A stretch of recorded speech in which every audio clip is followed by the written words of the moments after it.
আপনারা যদি ইমাম হয়ে নামাজ পড়ান তাহলে কিন্তু একটু কি করতে হয়, একটু বেশি করে টানতে হয়, একটু সুন্দর করে ভালো করে পড়তে হয়।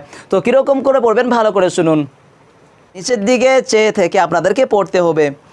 আলহামদুলিল্লাহি রাব্বিল আলামিন আর রহমানির রহিম মালিক ইয়াউমিদ্দিন ইয়্যাকা না'বুদু ওয়া ইয়্যাকা নাস্তাঈন